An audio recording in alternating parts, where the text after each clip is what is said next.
আমি doctor S M Shamsuzzaman, MBBS, Dhaka medical college, MRCP6 clinical, England, UK, BSMU paediatric cardiology.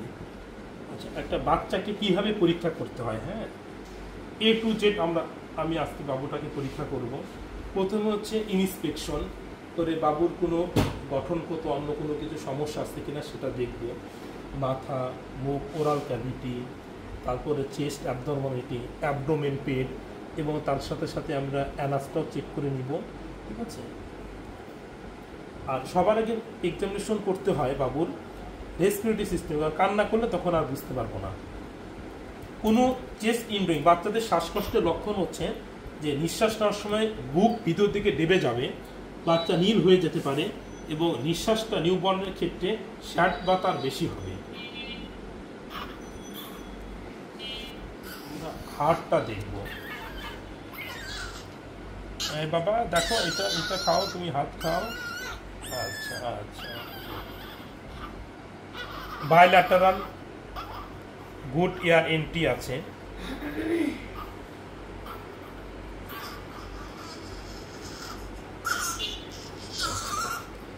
এটা আমরা CRT দেখব, তার সার্কুলেটরি স্ট্যাটাসটা দেখার জন্য। 1 and 2 and 3 and 4 and 5 and 6 and 7 and 8 CRT normal আছে। এই যে এটা হচ্ছে রিফ্লেক্স। আমি হাত দিচ্ছি না, দেখেন আমার হাতটা সে ধরার চেষ্টা করছে, যে পামার রিফ্লেক্স, পামার গাছ। এই যে এখানে পা দিব না, পাটা এই যে দেখেন আঙ্গুল, এগুলো হচ্ছে রিফ্লেক্স। রিফ্লেক্স অ্যাক্টিভিটি তার ভালো আছে।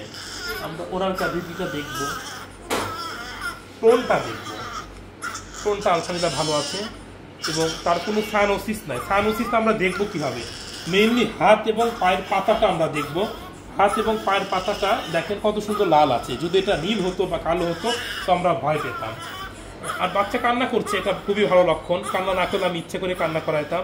তারপরে আমি হচ্ছে ব্যাক অ্যান্ড স্পাইনটা আমি দেখে নিব, অন্য করে অ্যাবনরমালিটি আছে কিনা। তারপর একটা জিনিস মাপতে হবে, জন্মের সময় একবার ইউজুয়ালি বাচ্চাদের মাথার পরিধি থাকে, OFC থাকে 35 সেন্টিমিটার। তো মাথাটা আমরা মাপবো, হ্যাঁ। যেহেতু 24 ঘন্টা বয়সে ফার্স্ট আমি চেক আপ করছি, আছে কত 35 সেন্টিমিটারই আছে। অ্যাবডোমিনাল গাট অর্থাৎ পেটের পরিধি at the level of the umbilicus, অর্থাৎ নাভি বরাবর আমি একটা দেখবো কতখানি আছে। 31 সেন্টিমিটার, ইউজুয়ালি 30 সেন্টিমিটার থাকে। আর আমরা লেন্থটা মাপবো। লেন্থটা আসলে বাচ্চাদের মাপার জন্য আলাদা যন্ত্র ব্যবহার করতে হয়। এটা পাটা আমি এরকম স্ট্রেট করব, তারপর মাপবো। 46 সেন্টিমিটার, আরও বেশি হবে, পার যেহেতু ইয়ে করে আছে। আর ওজন কত হয়েছে? আচ্ছা ঠিক আছে। তো আপনার বাচ্চা আলহামদুলিল্লাহ এই পর্যন্ত সব কিছু চেক করলাম, ফুল চেক আপ করলাম, হ্যাঁ। আল্লাহ তোমাকে আপনার বাবু মাশাআল্লাহ ভালো আছে, হ্যাঁ, কাপড় সব ঠিক করে দেন। তো আমরা কয়েকটা পরামর্শ দিয়ে থাকি, বুঝতে পারছি, নবজাতক তো, তাই না। একটা হচ্ছে যে বাচ্চাকে কখন গোসল করাবে। ইউজুয়ালি আমরা গোসল করতে বলি 4 থেকে 5 দিন পরে। তো আমি প্রিফার করি যে নাভি পরে যাওয়ার পরে, তার আগে গোসল করলে অনেক সময় নাভি কাঁচা হয়ে যায়। এটা 2 নম্বর হচ্ছে বাচ্চাকে কি খাওয়াবে। তো বুকের দুধ খাওয়ানোর কথা বলি, উইথিন 1 আওয়ার, জন্মের 1 ঘন্টার ভিতরে বুকের দুধ খাওয়ানো, এবং এটা 6 মাস পর্যন্ত কন্টিনিউ করা। Not a single drop of water, অর্থাৎ 1 ফোঁটা পানিও না। কারণ বুকের দুধে গ্যালাক্টোজ থাকে, ব্রেনের ডেভেলপমেন্ট হতে সাহায্য করে। বুকের দুধে রোগ প্রতিরোধ ক্ষমতা থাকে, অ্যান্টিবডি থাকে, যেটা অন্য দুধে তেমন একটা থাকে না, বুঝতে পেরেছেন। এবং সেটা আপনি 6 মাস শুধু বুকের দুধ, 1 ফোঁটা পানিও না। তারপর থেকে অন্যান্য খাবার দিবেন, এবং 2 বছর পর্যন্ত অন্যান্য খাবার এবং বুকের দুধ চলবে, বুঝতে পেরেছেন। আর সময় মতো ভ্যাকসিন অবশ্যই দিতে হবে। 7 দিন বয়সের ভিতরে আমরা BCG OPV বাসায় যখন যাবেন তখন খাওয়া দিবেন, এবং টিকার কাজ করে সময় মতো টিকা দিয়ে দিবেন। আর বাচ্চাদের ক্ষেত্রে যেটা বলে থাকি সেটা হচ্ছে যে একটা সুস্থ বাচ্চা ইউজুয়ালি 6 থেকে 8 বার করে প্রস্রাব করে। কোনো বাচ্চা প্রতিদিন 1 বার, কোনো বাচ্চা 2-3 বার করে পায়খানা করে থাকে, বুঝতে পেরেছেন। আর প্রতিদিন ইউজুয়ালি 20 থেকে 30 গ্রাম করে ওজন বাড়বে। এগুলো 7ম দিন পর থেকে, প্রথম দিকে একটু ওজন কমে যায়, সেটা চিন্তার কোনো বিষয় না। আর আপনাদের কিছু জানার আছে কিনা?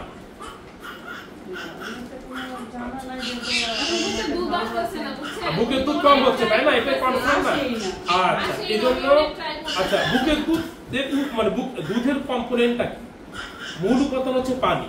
এই জন্য আপনি নর্মাল যদি 3 লিটার পানি খান, আমি তাহলে বলবো আরো 1 থেকে 1.5 লিটার পানি বেশি খাবে, 4 থেকে 4.5 লিটার পানি খাবে। আর একটা উপাদান হচ্ছে প্রোটিন, হ্যাঁ ক্যাসিন থাকে, এটা একটা প্রোটিন। এই জন্য আপনাকে বলবো অবশ্যই ঘন ডাল 3 থেকে 4 বাটি খাবে। 2 নম্বরের কথা ডাল, ঘন ডাল। 3 নাম্বার হচ্ছে আপনি প্রচুর পরিমাণ আপনার ভিটামিন ও মাইক্রো নিউট্রিয়েন্টস খেতে হবে। কি খাবেন? কালো জিরার ভর্তা প্রতিদিন এই 3টা প্রতিদিনের খাদ্য তালিকায় থাকে। প্রচুর পানি, 3 থেকে 4 বাটি ঘন ডাল এবং কালো জিরার ভর্তা। এর পাশাপাশি বুকের দুধ বৃদ্ধির জন্য কিছু ভিটামিন আমি সাজে লিখে দিই, এগুলো খাবে। কম্পরিডন, ম্যাক্সিমিল বা অন্যান্য ক্যালসিয়াম, ভিটামিন ডি এগুলো খাবেন। আর পর্যাপ্ত বিশ্রাম নেবেন। গবেষণায় বাবু খুব কম। আর গবেষণায় দেখা গেছে একটা মা 2টা বাচ্চা, ইভেন কোনো গবেষণা গেছে 3টা বাচ্চাকে বুকের দুধ দিতে পারে, এবং এই 2-3টা বাচ্চার বুকের দুধ ছাড়া অন্য কোনো খাবারও দরকার হয় না। ঠিক আছে। আর বুকের দুধ উৎপন্ন হওয়ার জন্য আর একটা খুব গুরুত্বপূর্ণ, সেটা হচ্ছে বুকের দুধ টানাইতে হবে বাচ্চাকে, বুঝতে পারছেন? এখন যদি আমি ফর্মুলা মিল্ক দেই তাহলে কি হবে? ফর্মুলা মিল্ক আর বুকের দুধ দুটো একসাথে অ্যাডজাস্ট করতে সমস্যা হবে। ফর্মুলা মিল্ক যখন সে খাবে ওটা একটু বেশি মিষ্টি থাকে, অন্য বুকের দুধ সে টানার আগ্রহটা হারিয়ে ফেলে দিবে। তখন যখন যে কম টানবে তখন বুকের দুধ উৎপন্ন কম হবে, ফলে একটা ভিসিয়াস সার্কেল অর্থাৎ দুষ্ট চক্রের ভিতর পড়ে যাবে। বুকের দুধ উৎপন্ন হবে না, বাচ্চা খেতেও যাবে না, বাচ্চার রোগ প্রতিরোধ ক্ষমতা কমে যাবে, ব্রেন ডেভেলপমেন্ট। এই জন্য বলবো যে বুকের দুধই খাওয়ান, ঘন ঘন খান। আপনার বুকের দুধ বৃদ্ধির জন্য আমি কিছু সাপ্লিমেন্টারি ভিটামিন, ক্যালসিয়াম এগুলো দিয়ে যাবো। আর আপনিও যে খাবারগুলো বললাম সেগুলো অবশ্যই খাবেন। বাবুকে ঠান্ডা লাগাবেন না, আমি তো আর পোস্টটা পায়খানা করে অবশ্যই চেঞ্জ করে দিবেন। ঠিক আছে? আর কিছু জানার আছে?